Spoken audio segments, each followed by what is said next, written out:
ಹತ್ತತ್ರ 2 ಲಕ್ಷ ರೂಪಾಯಿ ಖರ್ಚು ಮಾಡಿ ಈ ಪಿ ಸಿ ಬಿಲ್ಡ್ ಮಾಡ್ತಿದ್ದೀನಿ. ಈ ವಿಡಿಯೋದಲ್ಲಿ ಇದರಲ್ಲಿರುವಂತಹ ಕಾಂಪೋನೆಂಟ್ಸ್ಗಳು ಯಾವ್ಯಾವ ಕಾಂಪೋನೆಂಟ್ಗೆ ಎಷ್ಟೆಷ್ಟು ದುಡ್ಡು, ಇಂಥದ್ದನ್ನೇ ಏನಕ್ಕೆ ಹಾಕಿಸ್ತೆ, ಮತ್ತು ನೀವು ಒಂದು ಪಿ ಸಿ ಬಿಲ್ಡ್ ಮಾಡಿಸ್ತೀರಾ ಅಂತಂದರೆ ಏನೇನು ನೋಡಬೇಕು, ಮತ್ತು ಈ ಪಿ ಸಿನ ನಾನು ಎಲ್ಲಿ ಬಿಲ್ಡ್ ಮಾಡಿಸ್ತೆ, ಮತ್ತು ಇನ್ನೂ ಅನೇಕ ವಿಷಯಗಳನ್ನ ಈ ವಿಡಿಯೋದಲ್ಲಿ ತಿಳಿಸ್ಕೊಡ್ತೀನಿ. ಬನ್ನಿ ನೋಡುವ. ಬನ್ನಿ ಇದರಲ್ಲಿರುವಂತಹ ಕಾಂಪೋನೆಂಟ್ಸ್ಗಳು ಯಾವ್ದು ಅಂತ ನೋಡೋಣ. ಫಸ್ಟ್ ಬಂದ್ಬಿಟ್ಟು ಪ್ರೊಸೆಸರ್. ನಾನು ಯೂಸ್ ಮಾಡಿರೋ ಬಂದ್ಬಿಟ್ಟು Intel core i9 14th generation processor. ಇದು ಬಂದ್ಬಿಟ್ಟು ಇಂಟೆಲ್ದು ಲೇಟೆಸ್ಟ್ ಫ್ಲ್ಯಾಗ್ಶಿಪ್ ಪ್ರೊಸೆಸರು. ಇದರಲ್ಲಿ ನಮಗೆ 24 ಕೋರು 32 ಥ್ರೆಡ್ ಮತ್ತು 6 GHz of maximum turbo frequency ಇದೆ.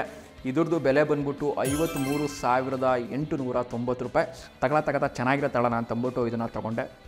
ನೀವೊಂದು ಪ್ರೊಸೆಸರ್ ತೊಗೋತೀರಾ ಅಂತಂದರೆ ಆದಷ್ಟು ಲೇಟೆಸ್ಟ್ ಜನರೇಷನ್ ಪ್ರೊಸೆಸರ್ನ ತೊಗೊಳ್ಳಿ. ಇದು ಬಂದ್ಬಿಟ್ಟು 14 ಜನರೇಷನ್. ಈಗಿರುವಂಥದ್ದು ಜನರೇಷನ್ ಲೇಟೆಸ್ಟ್ ಜನರೇಷನ್ 14 ಜನರೇಷನ್. ಹೌದು, ಬಜೆಟ್ ಸ್ವಲ್ಪ ಜಾಸ್ತಿ ಆಗುತ್ತೆ, ಬಟ್ ನಿಮಗೆ ಪ್ರೀವಿಯಸ್ ಜನರೇಷನ್ಗಿಂತ ಇದು ಸ್ವಲ್ಪ ಬೆಟರ್ ಆಗಿರುತ್ತೆ. ಫಾರ್ ಎಕ್ಸಾಂಪಲ್ಗೆ ಈಗ ನಿಮ್ಗೆ ಇಂಟೆಲಲ್ಲಿ i5 i7 i9 ಅಂತ ಪ್ರೊಸೆಸರ್ ಬರುತ್ತೆ. i5 14 ಜನರೇಷನ್ ಪ್ರೊಸೆಸರು i7 12 ಪ್ರೊಸೆಸರ್ಗಿಂತ ಬೆಟರು. ಓಕೆನಾ. ನೆಕ್ಸ್ಟು ನೀವು ಇಂಟೆಲ್ ಪ್ರೊಸೆಸರ್ ತೊಗೋತೀರಾ ಅಂತಂದರೆ, ಮತ್ತು ಇನ್ನೊಂದು ನಾನು ಯಾಕೆ ಇಂಟೆಲ್ನೇ ಪ್ರೊಸೆಸರ್ ಚೂಸ್ ಮಾಡಿದೆ ಅಂತಂದರೆ, ಈಗ ನಿಮ್ಮ ಪ್ರೊಸೆಸರಲ್ಲಿ AMD ಪ್ರೊಸೆಸರ್ ಮತ್ತು ಇಂಟೆಲ್ ಅಂತ 2 ಕಂಪ್ನಿ ಬರುತ್ತೆ. ನಾನು ಯಾಕೆ ಇಂಟೆಲ್ ತೊಗೊಂಡೆ ಅಂತಂದರೆ, ನಾನು ಜಾಸ್ತಿ ಎಡಿಟಿಂಗ್ ವರ್ಕ್ ತೊಗೊಂಡಿರೋದ್ರಿಂದ ಅಡೋಬಿ ಸಾಫ್ಟ್ವೇರ್ ಯೂಸ್ ಮಾಡೋದ್ರಿಂದ ನಾನು ಅಡೋಬಿಗೆ ಇಂಟೆಲ್ ಸ್ವಲ್ಪ ಚೆನ್ನಾಗಿರುತ್ತೆ ಅಂತಂದ್ಬಿಟ್ಟು ಇಂಟೆಲ್ ಪ್ರೊಸೆಸರ್ನ ತೊಗೊಂಡೆ. ಮತ್ತು ಇನ್ನೊಂದು, ನೀವು ಇಂಟೆಲ್ ಪ್ರೊಸೆಸರ್ ತೊಗೋತೀರಾ ಅಂತಂದರೆ ಈ ವಿಷಯ ತಿಳ್ಕೊಂಡಿರಿ. ಈಗ ಇದ್ರದ್ದು ಮಾಡೆಲ್ ನಂಬರ್ ಬಂದ್ಬಿಟ್ಟು i9 14900K ಅಂತ ಅಂದ್ಬಿಟ್ಟು. ಈಗ ಇಂಟೆಲ್ ಪ್ರೊಸೆಸರಲ್ಲಿ ಹಿಂದ್ಗಡೆ KF ಅಥವಾ ಎಫ್ ಅಂತ ಬಂತು ಅಂತಂದರೆ ಹಂಗಂದ್ರೆ ಏನು ಅಂತ ನಿಮ್ಗೆ ಗೊತ್ತಿಲ್ಲ ಅಂತಂದರೆ ಹೇಳ್ತೀನಿ ಕೇಳಿ. ಕೆ ಅಂತಂದರೆ ಈಗ ಇದು i9 14900K ಅಂತಂದರೆ ಇದು ಅನ್ಲಾಕ್ ಆಗಿರುತ್ತೆ, ಮತ್ತು ಇದನ್ನು ಓವರ್ ಕ್ಲಾಕಿಂಗ್ ಮಾಡ್ಕೋಬೋದು. ಅಂದರೆ ಇದ್ರದ್ದೇನು ಪರ್ಫಾರ್ಮೆನ್ಸ್ ಇರುತ್ತೆ, ಇದನ್ನು ನಾವಿನ್ನ ಜಾಸ್ತಿ ಮಾಡ್ಕೊಬೋದು. ಅಥವಾ ಹಿಂದ್ಗಡೆ ಈಗ i9 14900F ಅಂತಿತ್ತು ಅಂತ ಅಂದರೆ, ಎಫ್ ಅಂತಂದರೆ ಅದರಲ್ಲಿ ಇಂಟಿಗ್ರೇಟೆಡ್ ಗ್ರಾಫಿಕ್ಸ್ ಕಾರ್ಡ್ ಇರಲ್ಲ ಅಂತ ಅರ್ಥ. ಅವಾಗ ಏನಾಗುತ್ತೆ ಅಂತಂದರೆ, ನೀವು ಸಿಸ್ಟಮ್ ಯೂಸ್ ಮಾಡ್ತೀರಾ ಅಂತಂದರೆ ಕಂಪಲ್ಸರಿ ಎಕ್ಸ್ಟರ್ನಲ್ ಗ್ರಾಫಿಕ್ಸ್ ಕಾರ್ಡ್ ಇರಲೇಬೇಕು, ಇಲ್ಲ ಅಂತಂದರೆ ಯೂಸ್ ಆಗಲ್ಲ. ನೆಕ್ಸ್ಟ್ ಬಂದು ಮದರ್ ಬೋರ್ಡ್. ಇಲ್ಲಿ ಬಂದ್ಬಿಟ್ಟು ನಾನು ಆಸ್ಟ್ರಾ ಕಂಪನಿಯ Z790 Pro RS wifi mother ಬೋರ್ಡ್ನ ಯೂಸ್ ಮಾಡಿದ್ದೀನಿ. ಇದು ಬಂದ್ಬಿಟ್ಟು 14 ಜನರೇಷನ್ ಸಪೋರ್ಟ್ ಮಾಡುತ್ತೆ, ಮತ್ತು DDR5 RAM ಸಪೋರ್ಟ್ ಮಾಡುತ್ತೆ, ಮತ್ತು ಇದರಲ್ಲಿ ನಮಗೆ ವೈಫೈ 6 ಇದೆ. ಮತ್ತು ಇನ್ನೊಂದು, ನೀವು ಮದರ್ ಬೋರ್ಡ್ ತೊಗೋಬೇಕಾದ್ರೆ ನೋಡ್ಕೊಳ್ಳಿ, ನೀವು ತೊಗೊಂಡಿರೋಂತಹ ಪ್ರೊಸೆಸರ್ದು ಜನರೇಷನ್ ಸಪೋರ್ಟ್ ಮಾಡ್ತಿದೆಯಾ, ಮತ್ತು ಅದರಲ್ಲಿ ವೈಫೈ ಬ್ಲೂಟೂತ್ ಇದೆಯಾ ಅಂತ ನೋಡ್ಕೊಳ್ಳಿ. ಯಾಕೆಂದರೆ ಈಗ ನಾವು ಕೆಲವೊಂದು ಲೋ ಬಜೆಟ್ ಮದರ್ ಬೋರ್ಡ್ ಹೋಗ್ತೀವಿ ಅಂತಂದರೆ ಅದರಲ್ಲಿ ವೈಫೈ ಮತ್ತು ಬ್ಲೂಟೂತ್ ಇರಲ್ಲ, ಮತ್ತು ಅದನ್ನು ಎಕ್ಸ್ಟರ್ನಲ್ ಹಾಕೊಳ್ಳೋ ಸುಮ್ಮನೆ ತೊಂದರೆ. ಮತ್ತು ಇದ್ರದ್ದು ಬೆಲೆ ಬಂದ್ಬಿಟ್ಟು 25,700 ರೂಪಾಯಿ ಆಯಿತು. ಮತ್ತು ಇನ್ನೊಂದು, ನಾನು ಈ ಪಿ ಸಿನ ಬಿಲ್ಡ್ ಮಾಡಿಸಿದ್ದು ಬೆಂಗಳೂರಿನ ಕಚ್ಚರಿಗುಪ್ಪೆಯಲ್ಲಿರುವಂತಹ SCL ಗೇಮಿಂಗ್ ಸ್ಟೋರ್ನಲ್ಲಿ. ಇದು ಯಾವುದೇ ರೀತಿ ಏನಂತಾರಪ್ಪ, ಅದು ಸ್ಪಾನ್ಸರ್ಡ್ ವೀಡಿಯೋ ಅಲ್ಲ. ಇದಕ್ಕೆ ಎಷ್ಟು ದುಡ್ಡಾಗಿದೆ ಅಷ್ಟು ದುಡ್ಡು ಕೊಟ್ಟು ತೊಗೊಂಬಂದಿದ್ದೀನಿ. ಎಷ್ಟು ದುಡ್ಡು ಆಯಿತು, ಫೈನಲ್ ಏನಾಯಿತು ಎಲ್ಲ ನಿಮ್ಮ ಕಂಪ್ಲೀಟಾಗಿ ವೀಡಿಯೋ ಕಾಲಲ್ಲಿ ಹೇಳ್ತೀರಿ. ಸೊ ಅಲ್ಲಿ ಯಾಕೆ ತೊಗೊಂಡೆ ಅಂದರೆ, ಅಲ್ಲಿ ಪ್ರತಿಯೊಂದು ಕಾಂಪೋನೆಂಟ್ನು ಹಿಂಗೆ ಬರುತ್ತೆ, ಈ ಥರ ಬರುತ್ತೆ ಅಂತೆಲ್ಲ ತೋರಿಸಿ ಮಾಡ್ತಿರೋ. ಸೊ ನಮಗೊಂಥರ ಚೆನ್ನಾಗಿ ಅನ್ನಿಸ್ತು, ಸೊ ಅದಕ್ಕೋಸ್ಕರ ಅಲ್ಲಿ ತೊಗೊಂಡೆ. ಸೊ ಈ ಮದರ್ ಬೋರ್ಡ್ನೇ ಏನಕ್ಕೆ ತೊಗೊಂಡೆ, ನಾನು ASUS ತಂದು ನೋಡ್ಕೊಂಡು ಹೋಗಿದ್ದೆ ಅದನ್ನು ತೊಗೊಬೇಕು ಅಂತಂದ್ಬಿಟ್ಟು. ಬಟ್ ಅವ್ರು ನನಗೆ ಇದನ್ನು ಪ್ರಿಫರ್ ಮಾಡಿದ್ರು. ಏನು ಪ್ರಿಫರ್ ಮಾಡಿದ್ರು ಅಂತಂದರೆ ಅವ್ರದ್ದೇ ವೀಡಿಯೋ ಹಾಕ್ತೀನಿ ನೋಡಿ. ಈ ಮದರ್ ಬೋರ್ಡ್ ನಾನು ರಿಕಮೆಂಡ್ ಮಾಡಿದ್ರು Z790 Pro RS ಅಂತ ಮದರ್ ಬೋರ್ಡು. ಇದರಲ್ಲಿ ವೈಫೈ ಬ್ಲೂಟೂತ್ ಇರುತ್ತೆ. ಪ್ಲಸ್ ಈ ಮದರ್ ಬೋರ್ಡ್ ನಾನು ರಿಕಮೆಂಡ್ ಮಾಡಿರೋದು ಏನಿದೆ ಅಂದರೆ, ಇದ್ರದ್ದು ನ್ಯೂ ಲೇಟೆಸ್ಟ್ ಬಯೋಸ್ ಅಪ್ಡೇಟೆಡ್ ಇರುತ್ತೆ. ಅದಕ್ಕೆ ಆಮೇಲೆ ಹೀಟ್ ಸಿಂಕ್ ಕ್ವಾಲಿಟಿ ತುಂಬ ಚೆನ್ನಾಗಿದೆ. ವೈಫೈ 6E ಇರುತ್ತೆ, ಬ್ಲೂಟೂತ್ ಎಲ್ಲ ಇದರಲ್ಲಿ ಇನ್ಬಿಲ್ಟ್ ಇರುತ್ತೆ. ಪ್ಲಸ್ 2.5 GB ಲ್ಯಾನ್ ಇದೆ. ಇನ್ನೊಂದು ಏನಿದೆ ಅಂದರೆ, ಥರ್ಮಲ್ಸ್ ತುಂಬ ಕೂಲ್ ಮಾಡೋದಕ್ಕೂ ಹೀಟ್ ಸಿಂಕ್ ಕ್ವಾಲಿಟಿ ತುಂಬ ಚೆನ್ನಾಗಿರುತ್ತೆ. PCI ಜನರೇಷನ್ 5.0 ಆ್ಯಂಡ್ 4.0 ಎರಡೂ ಸಪೋರ್ಟಿಂಗ್ ಇದೆ. 192 GB ವರೆಗೂ ರ್ಯಾಮ್ ಅಪ್ಗ್ರೇಡಬಲ್ ಇದೆ. ಆ್ಯಂಡ್ ಪ್ಲಸ್ ಇದರಲ್ಲಿ ನಿಮಗೂ ಫ್ರಂಟ್ ಟೈಪ್ ಸಿ, ಎಲ್ಲ ಮದರ್ ಬೋರ್ಡಲ್ಲಿ ನೀವು ತೊಗೊಳ್ಳೋವಾಗ ಟೈಪ್ ಸಿ ಫ್ರಂಟ್ ಹೆಡರ್ ಇರಲ್ಲ, ಬಟ್ ಇದರಲ್ಲಿ ಫ್ರಂಟ್ ಟೈಪ್ ಸಿ ಹೆಡರ್ ಇರೋದ ಕಾರಣ ನಿಮ್ಮ front type C back type C ಎರಡನ್ನೂ ರನ್ ಆಗುತ್ತೆ.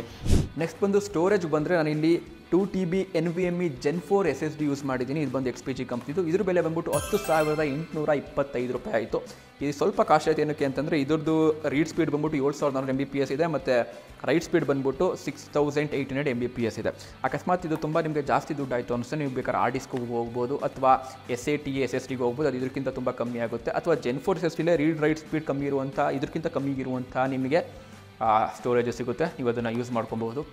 ಮತ್ತು ಇನ್ನೊಂದು, SSDನ ಚೆನ್ನಾಗಿರೋದು ತೊಗೊಳ್ಳಿ, ಯಾಕೆಂದರೆ ಇದು ನಿಮ್ಮ ಕಂಪ್ಯೂಟರ್ ಸ್ಪೀಡಾಗಿ ವರ್ಕ್ ಆಗೋಕ್ಕೆ ತುಂಬ ಹೆಲ್ಪ್ ಆಗುತ್ತೆ.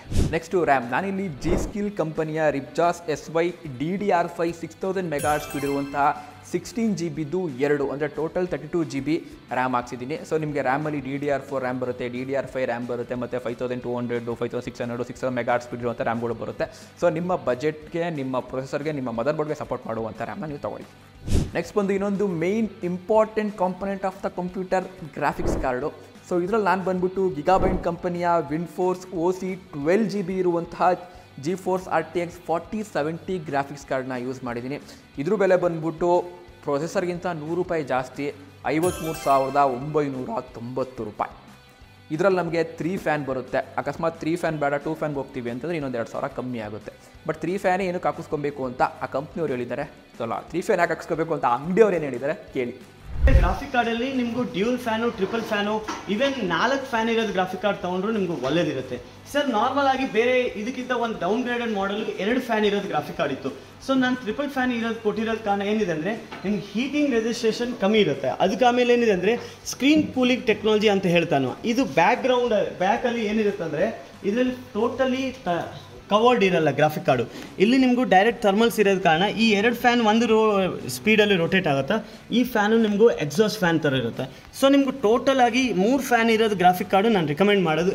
ನೆಕ್ಸ್ಟ್ ಇಷ್ಟೆಲ್ಲ ಚೆನ್ನಾಗಿರೋ ಕಾಂಪೊನೆಂಟ್ ಹಾಕ್ಸಿದ್ಮೇಲೆ ಇದು ಹೀಟ್ ಆಗುತ್ತಲ್ವಾ, ಈ ಹೀಟ್ನ ಕೂಲ್ ಮಾಡೋಕ್ಕೆ ನಾನಿಲ್ಲಿ Thermalright company aqua elite 360 version 2 all in one CPU cooler, liquid ಕೂಲರ್ನ ಯೂಸ್ ಮಾಡಿದ್ದೀನಿ. ಇದು ಬಂದ್ಬಿಟ್ಟು 360 mm ಲಿಕ್ವಿಡ್ ಕೂಲರು 10,000 ರೂಪಾಯಿ ಒಳಗಡೆ. ಮತ್ತು ಇದ್ರದ್ದು ಪ್ರೈಸ್ ಬಂದ್ಬಿಟ್ಟು 9,982 ರೂಪಾಯಿ.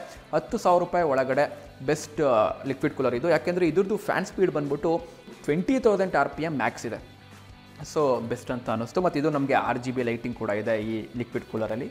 ಇಷ್ಟೆಲ್ಲ ಕಾಂಪೊನೆಂಟ್ ಆ್ಯಡ್ ಮಾಡಿದ್ಮೇಲೆ ಅದು ವರ್ಕ್ ಆಗೋದಕ್ಕೆ ಪವರ್ ಸಪ್ಲೈ ಬೇಕಲ್ವಾ. ಸೊ ಅದಕ್ಕೇ MSI ಕಂಪನಿಯ ಫುಲ್ ಮಾಡ್ಯುಲರ್ 850 ವ್ಯಾಟ್ ಪವರ್ ಸಪ್ಲೈನ ಯೂಸ್ ಮಾಡಿದ್ದೀವಿ. ಇದ್ರ ಬೆಲೆ ಬಂದ್ಬಿಟ್ಟು 10,990 ರೂಪಾಯಿಗಳು. ನೆಕ್ಸ್ಟ್ ಇಷ್ಟೆಲ್ಲ ಕಾಂಪೊನೆಂಟ್ ಇಡೋಕ್ಕೆ ನಮಗೊಂದು ಕ್ಯಾಬಿನೆಟ್ ಬೇಕಲ್ವಾ. ಸೊ ನಾನಿಲ್ಲಿ ಬಂದ್ಬಿಟ್ಟು ಕೂಲರ್ ಮಾಸ್ಟರ್ ಕಂಪನಿಯ master box 520 mesh cabinet use ಮಾಡ್ತಿದ್ದೀವಿ. ಇದರಲ್ಲಿ ನಮಗೆ ಫ್ರಂಟಲ್ಲಿ 3 120 mm ಫ್ಯಾನ್ಸ್ ಕೊಡ್ತಾರೆ. ಮತ್ತು ಮೇಲ್ಗಡೆ ರಿಮೂವೇಬಲ್ ಮ್ಯಾಗ್ನೆಟಿಕ್ ಡಸ್ಟ್ ಫಿಲ್ಟರ್ ಕೂಡ ಕೊಡ್ತಾರೆ ಕ್ಲೀನ್ ಮಾಡ್ಕೊಳ್ಳೋಕ್ಕೆ. ಮತ್ತು ರೈಟ್ ಸೈಡಲ್ಲಿ ಲೆಫ್ಟ್ ಆಯಿತು, ಈ ಕಡೆಯಿಂದ ನೋಡಿದ್ರೆ ಲೆಫ್ಟ್ ಸೈಡಲ್ಲಿ ಟ್ರಾನ್ಸ್ಪರೆಂಟ್ ಗ್ಲಾಸ್ ಕೂಡ ಕೊಡ್ತಾರೆ. ಸೊ ಒಳಗಡೆ ಎಲ್ಲ ನಮಗೆ ಕ್ಲೀನಾಗಿ ಕಾಣುತ್ತೆ, ಚೆನ್ನಾಗಿ. ಮತ್ತು ಇದ್ರದ್ದು ಪ್ರೈಸ್ ಬಂದ್ಬಿಟ್ಟು 7,890 ರೂಪಾಯಿ. ನೋಡಿ ಇವಿಷ್ಟು ಕಾಂಪೊನೆಂಟ್ಸು. ಸೊ ಈ PCದು ಟೋಟಲ್ ಕಾಸ್ಟ್ ಬಂದು ಮಾನಿಟರ್ ಬಿಟ್ಟು ಎಷ್ಟಾಯ್ತಪ್ಪ ಅಂದರೆ 1,82,515 ರೂಪಾಯಿ. ಈ PC ಜೊತೆಗೆ ನಮಗೊಂದು ಜೆಬ್ರಾನಿಕ್ಸ್ದು ಜೆಬ್ ಫಿನಿಕ್ಸ್ ಅಂತ ಅಂದ್ಬಿಟ್ಟು ಒಂದು ಹೆಡ್ಫೋನ್ ಕೊಟ್ಟರು.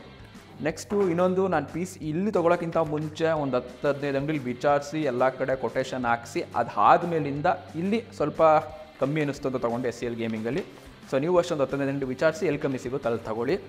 ಬಟ್ ಆದರೆ ಈ ಅಂಗಡಿಲಿ ನಮಗೇನಪ್ಪ ಅಂತಂದರೆ ಒಂದೊಂದು ಪಾರ್ಟ್ನು ತೆಗೆದು ಕ್ಲೀನಾಗಿ ಹಿಂಗಿದೆ ಅಂತೆಲ್ಲ ತೋರಿಸಿ ಎಕ್ಸ್ಪ್ಲೈನ್ ಮಾಡಿದ್ರು. ಸೊ ಅದೊಂದು ಖುಷಿ ಆಯಿತು. ನೆಕ್ಸ್ಟು ಮುಂದಿನ ವೀಡಿಯೋಗಳಲ್ಲಿ ನಿಮಗೆ ಈ PC ಪರ್ಫಾರ್ಮೆನ್ಸ್ ಹೇಗಿದೆ, ಬೆಂಚ್ ಮಾರ್ಕ್ಸ್ಗಳನ್ನೆಲ್ಲ ತಿಳಿಸ್ಕೊಡ್ತೀನಿ. ವಿಡಿಯೋ ಇಷ್ಟ ಆಯಿತು ಅಂದರೆ ಒಂದು ಲೈಕ್ ಮಾಡಿ, ಇಲ್ಲ ಅಂತಂದರೆ ಬೇಡ. ಇದೇ ರೀತಿ ಒಳ್ಳೊಳ್ಳೆ ವೀಡಿಯೋಸ್ಗೆ ಚಾನಲ್ಗೆ ಸಬ್ಸ್ಕ್ರೈಬ್ ಮಾಡಿ. ನಾನು ಚೇತನ್, ಮತ್ತೊಮ್ಮೆ ಸಿಗುವ.